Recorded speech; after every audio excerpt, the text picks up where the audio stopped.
은혜라는 제목을 가지고 에베소서 65번째 시간 갖도록 하겠습니다. 자, 우리는 지금껏 전신갑주의 각각의 부분을 사도 바울이 말하는 순서에 따라 살펴보고 있습니다. 이것은 우리의 부르심의 가장 주요한 목적인 은혜의 영광을 찬미케 하는 삶을 살기 위한 필수적인 부분들, 필수적인 사안이 된다라는 것입니다. 하나님께서 창세전에 우리를 택하시고 그리스도의 피로 우리를 구속하시고 성령께서 인치시는 가장 중요한 목적이 뭡니까? 우리를 교회로 부르신 하나님의 목적이 뭡니까? 가장 궁극적인 이유가 뭡니까? 그것은 에베소서 1장에서 사도가 얘기하는 것 같은 겁니다. 뭡니까? 은혜의 영광을 찬미하는 거예요. 그 은혜의 영광을 찬미하는 것이 어떤지는 우리는 사도 바울의 인생을 통해서 역력히 깨달을 수 있습니다. 뭡니까? 모든 저항과 모든 저지를 거스르면서까지 자신의 생명과 물질과 자신의 모든 미래를 통으로 내어 던질 정도로 그 모든 것이 아깝지 않을 정도로 그리스도의 은혜에 사로잡히는 거예요. 그래서 주님의 뜻대로 살아가는 겁니다. 그 은혜의 영광을 찬미하는 삶을 살아가는 것이 주님께서 우리를 구속하신 목적이요, 우리를 교회로 부르신 이유가 된다는 겁니다. 이 가장 중요한 부르심의 목적을 이루기 위해서 가장 필수적인 사안이 지금 우리가 각각의 부분을 나누고 있는 전신갑주가 된다는 거예요. 기독교 신앙은 말입니다. 그저 기독교 교리를 사변적으로 아는 것이 아닙니다. 그리고 누군가가 말하듯 예수를 믿게 되면 우리의 삶에 어떤 풍파나 시련이 없을 거라는 것도 아닙니다. 기독교 신앙이 말하는 것은 기독교 교리가 말하는 것으로 나의 전 인격과 정신이 변화를 받는 거예요. 그리고 마귀의 관계로 인해 발생하는 모든 공격들과 저항들을 거스르면서까지 주님을 따라가는 것, 이것이 기독교 신앙이다라고 성경은 정의한다는 겁니다. 어떤 형편과 상황 가운데 놓이더라도 나의 부르심의 목적인 하나님의 은혜의 영광을 찬미케 하는 것이 우리 내면에서 화산처럼 솟아나야 되는 것, 이것이 바로 기독교 신앙이라는 거예요.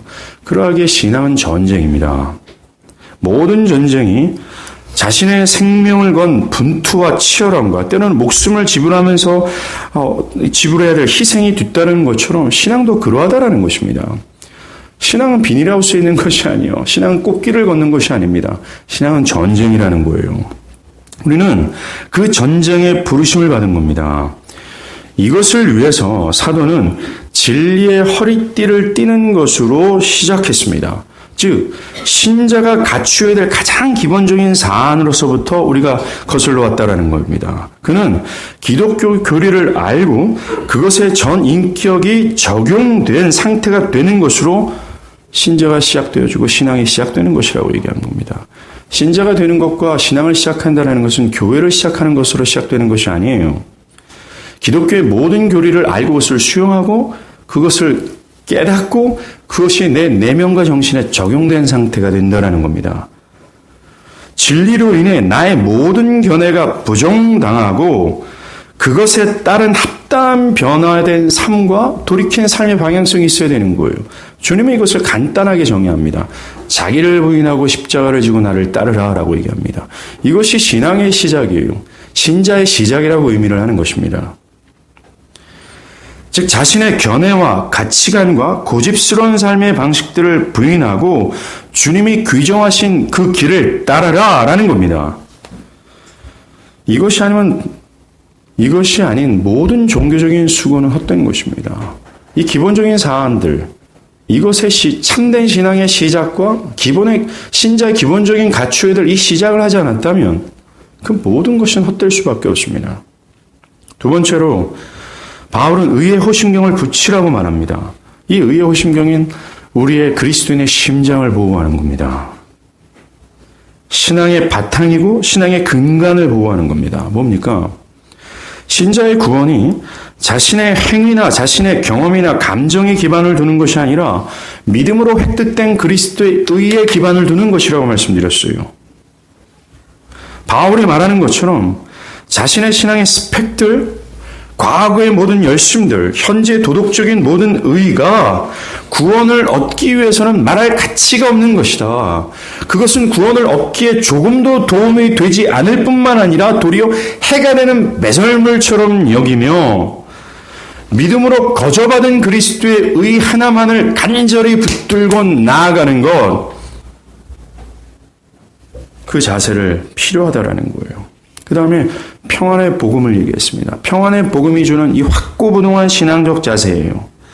하나님께 나아가지 못하는 이 저주받은 자가 그리스도의 피로 하나님께 나아감을 얻었다라는 이 사실, 그 은혜에 전율하며 그 어떤 저항에도 거스르면서까지 주님을 따라가고자 하는 이 확고부동한 신앙적 자세입니다. 자신감과 확신이죠. 저 개인적으로는 모든 것이 희미해지고 온갖 유혹이 파니치는 현세 가운데 우리가 주님을 따라가기 위해서 필요한 아주 중요한 부분이라고 저는 생각합니다. 평안의 복음이 주는 이 확고부동한 신앙적 자세예요. 네 번째가 믿음의 방패였습니다. 마귀는 자신의 때가 얼마 남지 않았다는 사실을 알고 분노가 가득 찬 악의를 품고 신자들을 큰 공경에 빠뜨리고자 합니다. 그들을 고통과 절망의 늪으로 인도하려고 한다는 거죠. 그러한 마귀의 불화살로부터 신자들은 믿음의 방패로 자신을 보호합니다. 그리고 주님께서 따라오라고, 주님께서 가라 하시는 그 길을 계속 전진하게 한다는 겁니다. 믿음의 방패란 믿음 그 자체를 의미하는 것이 아닙니다. 믿음의 방패란 마귀의 공격에 자신이 의지하고 신뢰하는 것을 향하도록 하는 능력이에요. 믿음이 향하도록 하는 것, 믿음이 신뢰하도록 하는 것이 뭡니까? 바로 하나님입니다. 하나님을 향하고 하나님을 알고 하나님을 의지하고 신뢰하는 거예요. 이게 믿음의 방패라고 얘기합니다. 우리가 지금껏 살펴본 이 사안이요, 참되게 신앙할 수 있는 기본적인 사안이라고 우리는 알아야 된다는 겁니다. 이것이 없다면 신앙은 불가능합니다. 이것이 없이도 신앙할 수 있다라고 말한다면 그것은 결코 참된 신앙이라 말할 수 없는 겁니다. 거짓 고백자들의 위선이 되고 철로역정에서 나오는 이쪽 저쪽과 같은 자처럼 시류에 따라 신앙하는 것이 되며 뭡니까? 밝은 날에는 신앙하는 겁니다. 먹구름과 비바람이 불면 신앙하지 않는 것이죠. 나의 감정이 정말 신앙하도록 잘 조율되어 있다면 하고 그렇지 않으면 하지 않는 겁니다. 어떤 철로역정의 무지와 같이 자신의 견해와 감정에 따라 신앙하는 거짓 신앙이라고 단언할 수 있다는 겁니다. 다시 한번 우리가 말하고 있는 지금의 사안의 중요성을 알고 들어가길 바랍니다. 오늘 이런 각각의 부분을 거쳐서 구원의 투구를 거론할 겁니다. 사도 바울은 구원의 투구와 성령의 검을 가지라고 하면서 이 구원의 투구를 마지막 공격용 무기와 함께 거론합니다. 왜냐하면 이 투구를 쓴다라는 것은 전장으로 향하는 군인들의 완전 무장의 마지막 상태를 뜻하기 때문에 그렇습니다. 여기서 말하는 이 투구란 로마 군병들이 썼던 투구입니다. 단단한 가죽으로 만들어졌죠. 그리고 어떤 끝부분이나 또 외장이 철로 이렇게 장식되었습니다. 또 내구성을 강화시키기도 합니다. 철이요. 병사들은 적들이 온다는 경고를 들으면 소대의 방패를 들고 투구를 쓰고 검을 들고 나갑니다. 우리는 이 바울이 예시하는 것을 통해서 영적인 교훈을 받아야 됩니다. 이 투구의 영적인 의미는 투구를 사람들의 머리를 보호하는 것처럼 이 구원의 투구 또한 신자의 머리, 정신의 영역을 보호하는 측면이라 말할 수 있습니다. 마귀는 우리의 정신과 사고의 영역에 의심하게 함으로 신앙에 대해서 무의미함을 느끼도록 합니다. 그것을 통해서 신자들이 이 전쟁을 포기하도록 하는 거죠. 신앙을 말입니다. 필요와 권태감을 갖도록 공격하는 겁니다. 어떤 특정한 교리에 대해서 의심하거나 또 어려움을 겪는 수준이 아닙니다. 이 사안은 신앙 전체를 뒤흔드는 매우 강력한 공격입니다. 이것은 사람이 피로하고 지치게 되어서 신앙을 포기하도록 하거나 신앙의 결과에 대해서 절망감을 갖도록 하는 공격입니다. 예를 들어서 목회에 괴로움이 더해집니다. 목회하는 목사가. 그리고 이 괴로움이 계속 반복되어지고 이것이 멈출 것 같지 않고 이것이 개선될 것 같지 않은 그런 상황이 있을 때죠. 또 각 개인도 마찬가지입니다. 기도의 응답이 더디어지고 때로는 큰 시련이 다가왔습니다. 근데 이 시련이 나아질 것 같지가 않아요. 그것이 계속 반복되어지고 점점 이 시련의 크기가 더 강화되는 겁니다. 아무리 애쓰고 힘을 써도 지금의 형세가 조금도 나아질 것 같지 않은 상황이 있을 때 마귀는 우리에게 속삭입니다. 뭐 그렇게 싸움들 소용이 있겠어? 하면 신앙의 절망감을 주는 겁니다. 그렇게 한들 무슨 소용이 있겠어? 네가 그렇게 한들 지금의 목회나 너의 상황은 조금도 변하지 않고 있잖아. 그렇게 하다가는 그저 상처만 더할 뿐이야. 그것은 모든 것이 무의미해. 신앙이 한들 무슨 소용이 있겠어? 라고 속삭이는 거죠. 자신의 싸움이 아무 소용이 없고 그 싸움, 주님을 따라가다 입는 모든 상처들이 무의미하다 라고 느낄 때 신앙이 전진하려는 그 의지가 꺾어버리고 만다라는 겁니다. 사도 바울이요, 갈라디아 교회에게 보낸 편지에서 이것을 말합니다. 우리가 선을 행하되 낙심하지 말지니 포기하지 아니하면 때가 이르면 거두리라 라고 말합니다. 교회가 지쳐있는 상황이었을 겁니다. 포기하고 싶어요. 주님을 따라가는 것이 어느 정도 자그마한 환멸이 느낄 정도로 그 의미를 두지 못할 정도로 지쳐있는 교회예요. 그때 사도 바울은 마치 코치가 돼서 훈련에 지친 그 교회를 격려하는 것처럼 느껴집니다. 너희의 지금의 땀과 수고가 헛되지 않을 것이라고, 좀 더 인내해 보라고, 인내하면 지치지 말고 좀 화이팅해 보라고 말하는 것 같아요.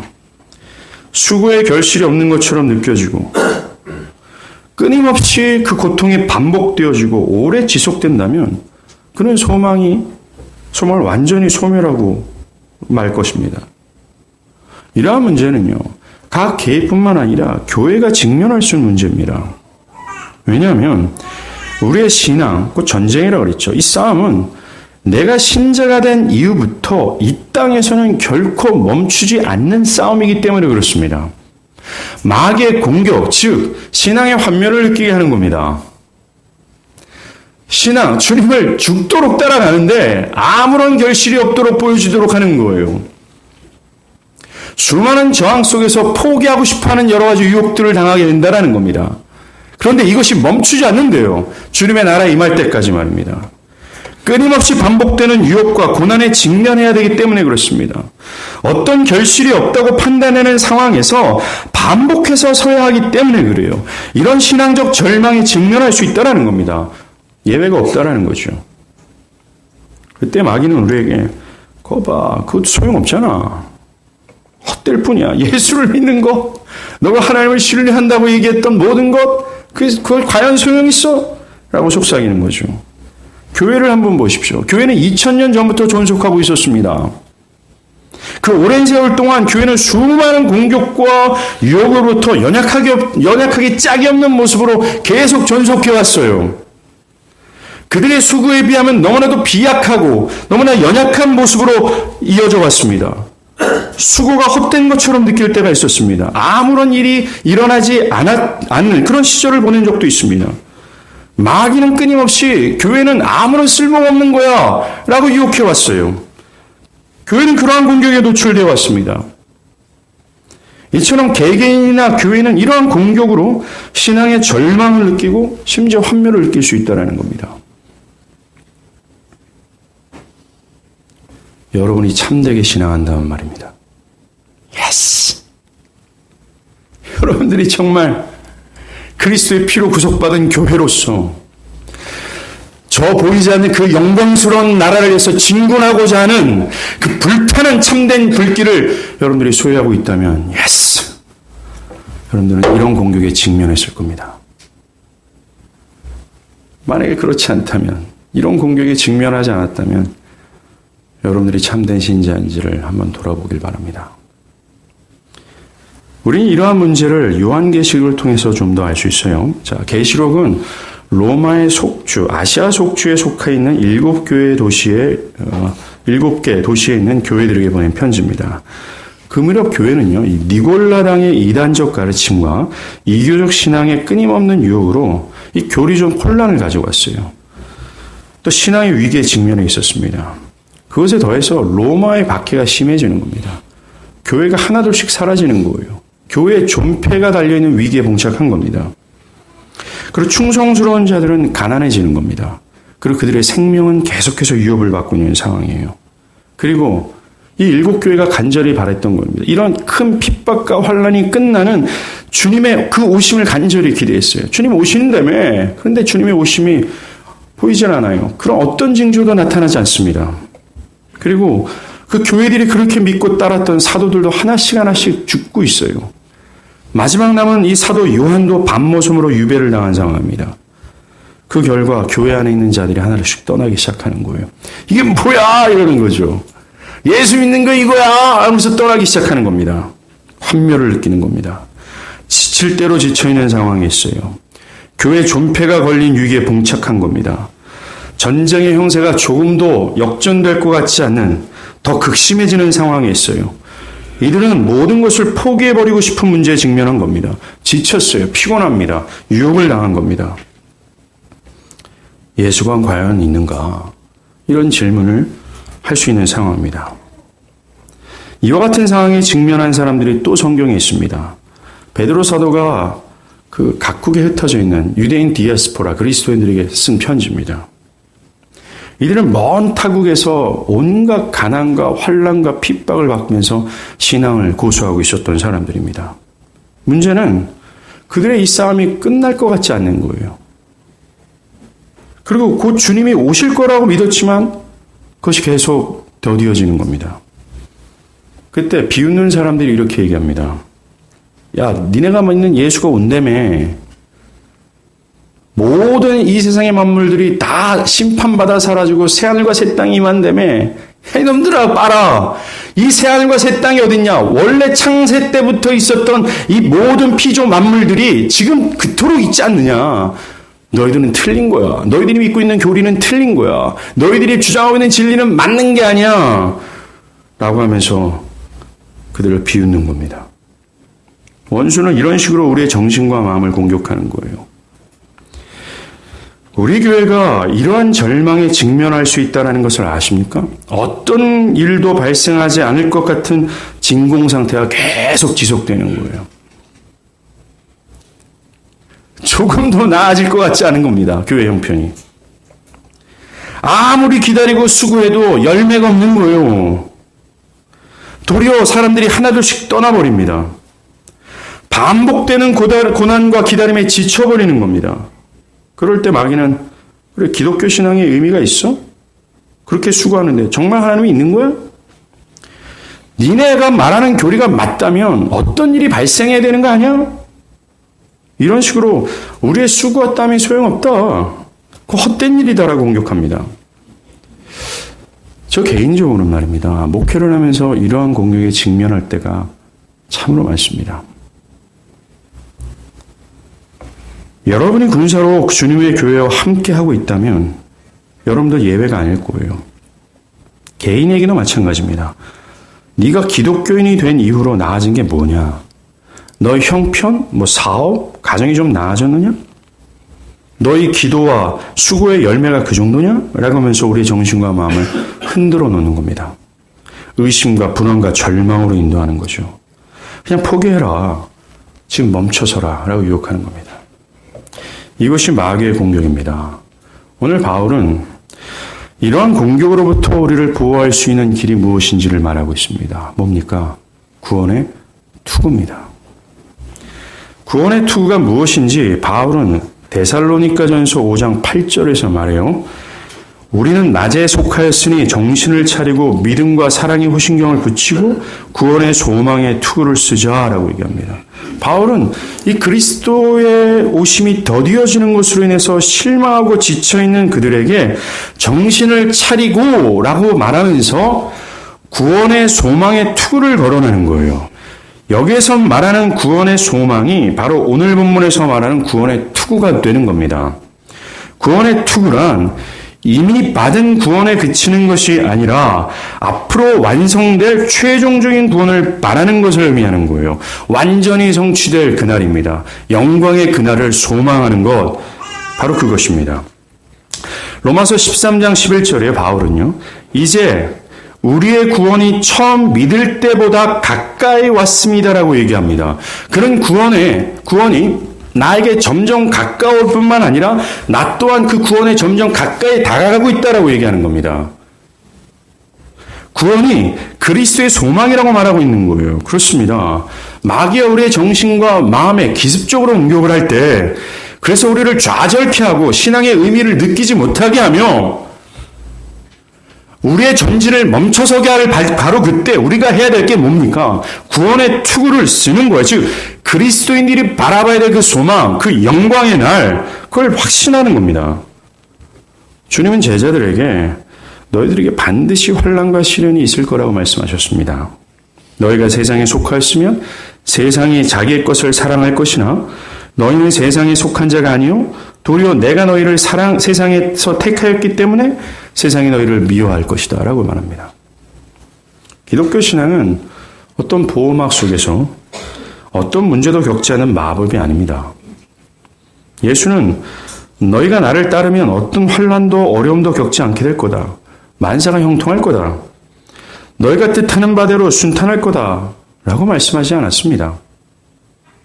반대로 환난과 핍박이 반드시 있을 것이다. 그러나 끝까지 견디는 자가 구원을 얻을 것이다 라고 하셨어요. 그래서 주님은 이 환난과 핍박이 기다리고 있는 자들에게 영광의 날, 소망의 날을 약속하신 겁니다. 영광이 오시는 그날, 그 영광에 참여하게 될 소망을 말이죠. 이것이 구원의 투구가 되는 겁니다. 아까 언급한 이 계시록의 교회들을 한번 보십시오. 로마의 핍박으로 지쳐있죠. 소망이 안 보이는 겁니다. 불안합니다. 과연 기독교가 맞나? 회의감에 빠져 있어요. 바로 그런 교회를 향해서 계시록 1장이 뭐라고 얘기합니까? 7 금초대 사이에 인자 같은 이가 발에 끌리는 옷을 입고 가슴에 금띠를 띠고 그분의 오른손에 7별이 있고 7벌을 붙잡고 7 금초대 사이를 거느시는 이가 라고 얘기합니다. 그래서 7별, 7 금초대가 뭐예요? 로마의 핍박으로 지쳐있는 그 7교회를 뜻하는 겁니다. 근데 그 7 금초대 사이, 그 7 교회 사이를 다니시는 그분에 대해서 어떻게 묘사하고 있어요? 가슴에 금띠를 띠고 있습니다. 그분이 누굽니까? 그리스도 예수예요. 예수가 없나 보다. 예수가 과연 있다면 우리가 이 모양 이 꼴로 있어야 되냐? 그런 것 때문에 실망하고 지쳐있는 교회를 향해서 그놈들아 그거 아니야. 여전히 예수는 교회 안에 있고 교회 안에 거닐고 있어. 그냥 거느는 게 아니라 교회를 위해서 역사하고 있어.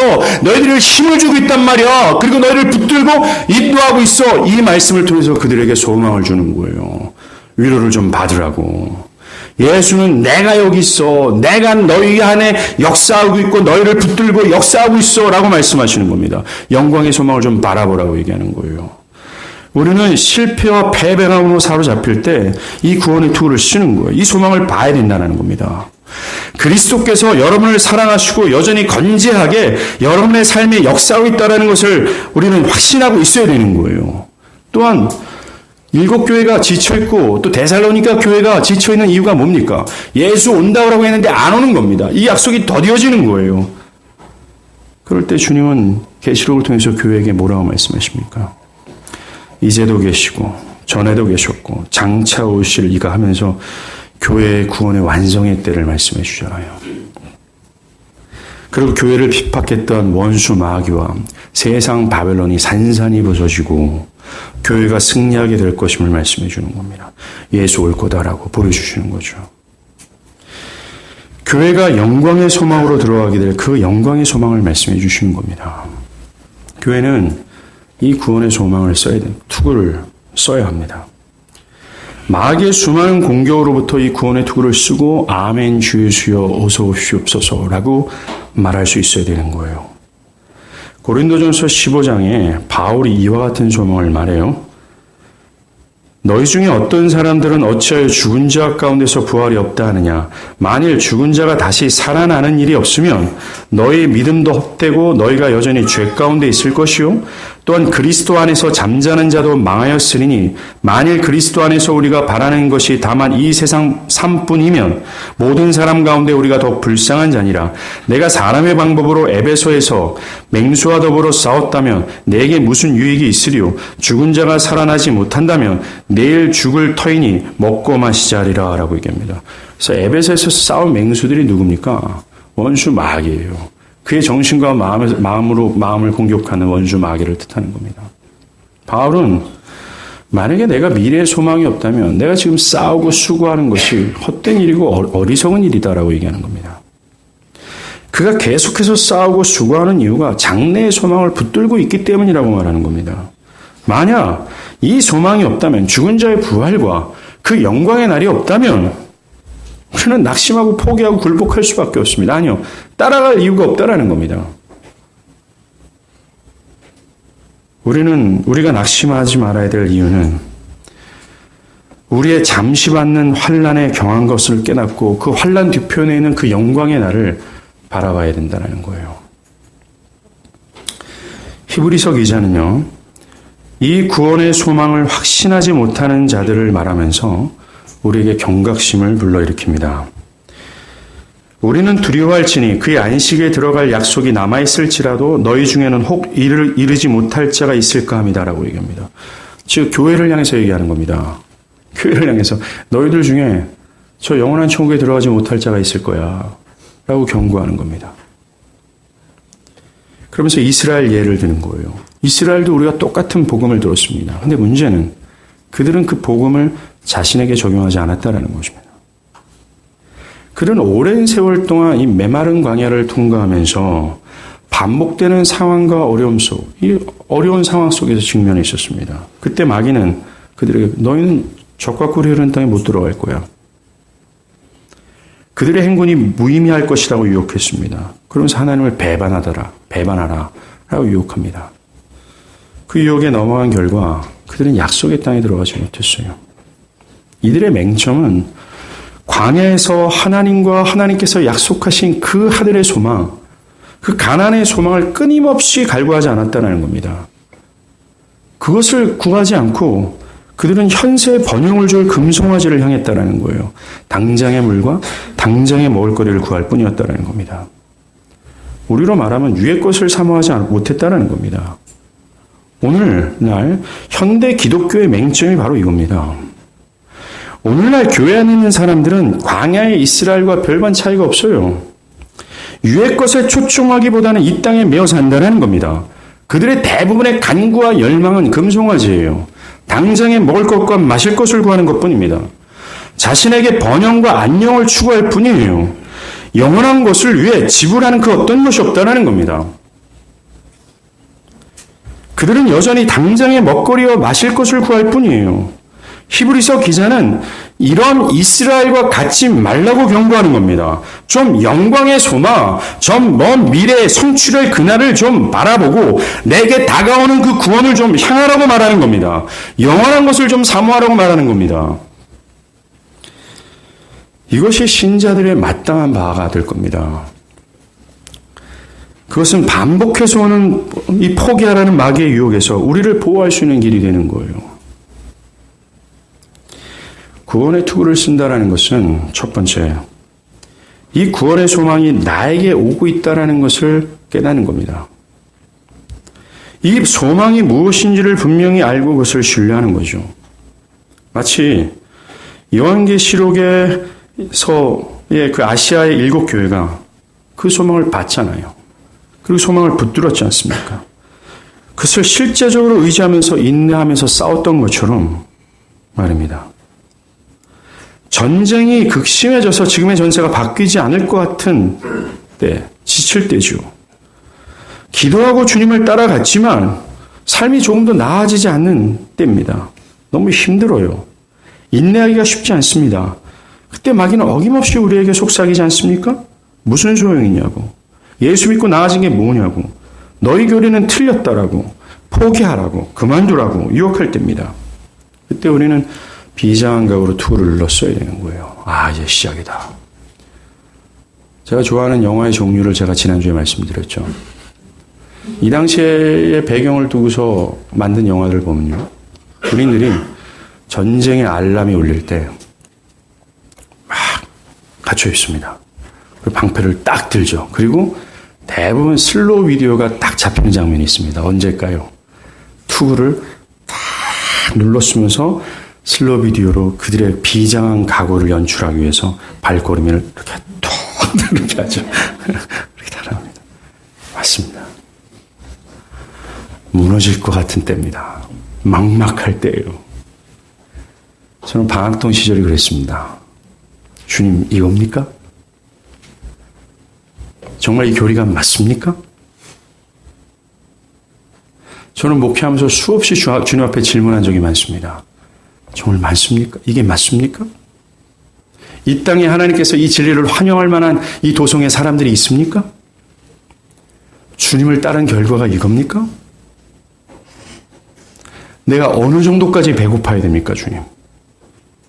어느 정도까지 실패를 경험하고 어느 정도까지 미움을 받고 박해를 받아야 됩니까, 주님? 전진하지 못할 정도로 크게 지쳐있을 때가 참으로 많았습니다. 이때가 전쟁의 알람이 울리는 거예요. 그때 우리는 구원의 투구를 쓰고 그래, 가자! 하는 비장한 각오를 보여야 된다는 것입니다. 그래, 한 번 더 가보자 이겁니다.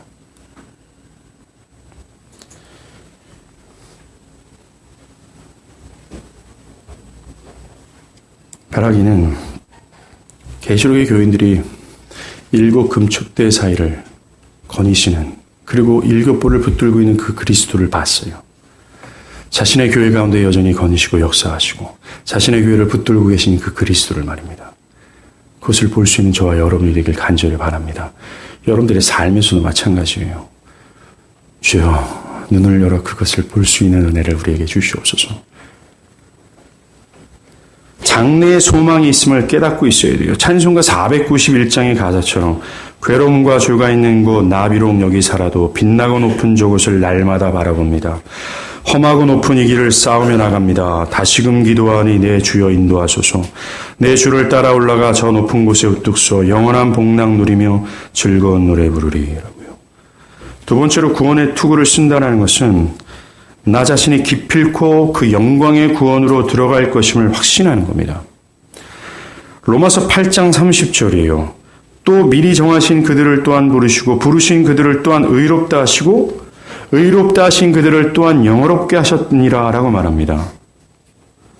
이것은 한 번 의롭다함을 입은 신자들은 결코 버려지지 않으며 결단코 그 영광 가운데 들어갈 것임을 약속하는 말씀이에요. 구원의 투구를 쓴다라는 것은 기필코 내가 그 영광으로 들어간다는 것을 믿고 확신하고 기뻐하는 겁니다. 이것은 또한 나의 소망이 이 땅에 있는 것이 아니라 저 하늘에 있음을 분명히 하는 거예요. 이 적진을 향해서 달려가는 이 군사들이 가져야 될 기본적인 이 마음과 생각이 있죠. 뭡니까? 승리입니다. 기필코 이 전쟁에서 승리할 거라는 최후 승리를 향하고 있는 겁니다. 이처럼 그리스도의 군사된 자에게 필요한 것이 하늘 푯대를 향하는 것이 될 거예요. 그 마지막 승리를 향하는 겁니다. 자신의 소망이 썩어질 것에 있지 않음을 증명하는 삶을 사는 거예요. 나는 이 땅에 말뚝박고 자랑하는 자들이 아니라 내가 나의 소망은 저 하늘에 푯대가 있다라는 사실을 정말 증명하는 그런 삶이 있잖아요. 크고 작은 선택과 결정이 영원한 것을 위해서 돼야 된다는 겁니다. 나의 시간, 물질, 결혼, 나의 자녀 양육, 사는 것, 먹는 것 모든 사안이 말합니다. 과연 이것이 내가 영원한 것을 위해서 사는 것에 유익한 것일까? 영원한 것을 위해서 무엇을 선택해야 될까? 고민하며 선택하고 결정하는 거예요. 그래서 영원한 것을 위해 선택하는 삶을 사는 겁니다. 나의 결혼이 그렇게 돼야 돼요. 내가 만나는 이성이 바로 그렇게 돼야 되는 겁니다. 나를 위한 그 어떤 목적을 십자가에 못 박아 버리고 좀 이것을 위해서 무엇인가를 선택하는 겁니다. 결혼, 자녀를 양육하는 목적도 이유도 이것이 돼야 돼요. 지금처럼 이 내 자녀가 이 땅에서 잘 먹고 잘 사는 자로 양육하는 것이면 안 된다라는 겁니다. 내 직업과 학업이 그렇게 돼야 된다라는 거예요. 우리의 인생이 주님의 것이고 저 영원한 것을 위해 영원하지 않는 것을 버릴 수 있는 자가 되어야 된다라는 겁니다. 구원의 투구를 쓴다라는 것.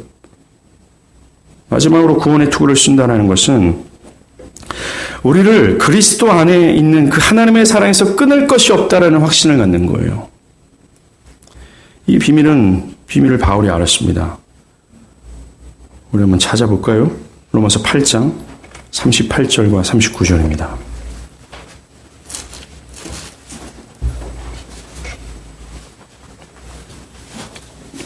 로마서 8장 38절과 39절이에요. 37절부터 39절까지 우리 함께 읽었으면 좋겠습니다. 봉독합니다. 그러나 이 모든 일에 우리를 사랑하시는 이로 말미암아 우리가 넉넉히 이기느니라. 내가 확신하노니 사망이나 생명이나 천사들이나 권세자들이나 현재일이나 장래일이나 능력이나 높음이나 깊음이나 다른 어떤 피조물이라도 우리를 우리 주 그리스도 안에 있는 하나님의 사랑에서 끊을 수 없으니라. 이것이 구원의 투구를 쓰는 거예요.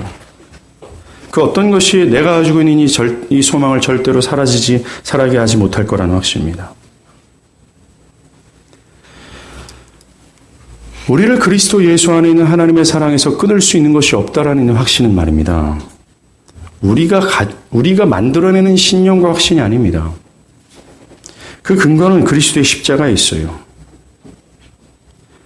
그 확신은 우리를 대신해서 죽임을 당하신 그리스도의 사랑에 근거합니다.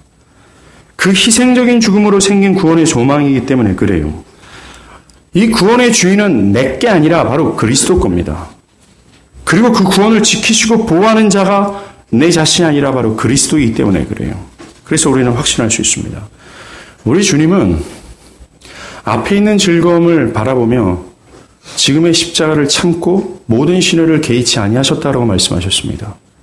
만약에 여러분들이 그 구원의 소망, 그 영광의 그날, 그것에 대한 이 구원의 투구, 이 구원의 소망을 가지고 있다면 여러분들도 능히 십자가 같은 이 현재의 삶과 고통을 능히 이겨낼 수 있을 거라 저는 믿습니다. 지금 음침한 골짜기를 지나가는 시절을 우리가 보내고 있어요. 그러나 곧 푸른 초장과 맑은 물가로 인도하실 그 하나님의 소망을 갖고 있는 겁니다. 사랑하는 여러분, 구원의 투구를 쓰십시오. 여러분의 인생에서 수없이 반복해서 공격하는 마귀가 있을 겁니다. 정신과 마음 속에서. 이겁니까? 신앙의 결과가 이겁니까? 조금도 나아지지 않을 것 같은 형편 속에서 주님 나한테 어떻게 하라는 얘기입니까? 주님 살아있는 건 맞습니까? 신앙의 환멸을 느낄 정도로 흔들어 버릴 수 있다는 거예요.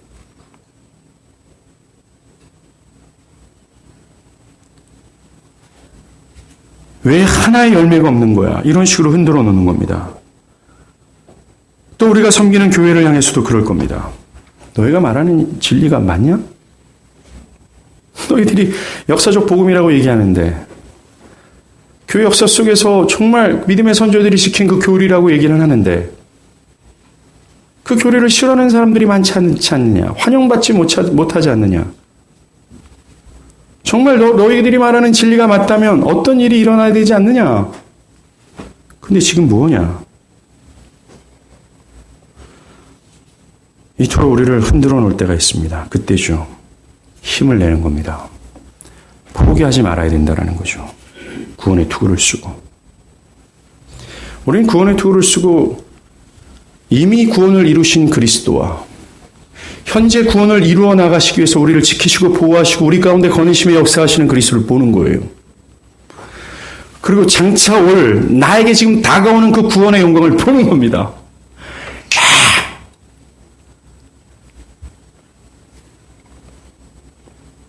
바랍니다. 나에게 다가오는 이 영광의 소망을 바라보십시오. 그것을 바라보면서 끝까지 견디는 자는 구원을 얻게 될 겁니다. 기도하겠습니다.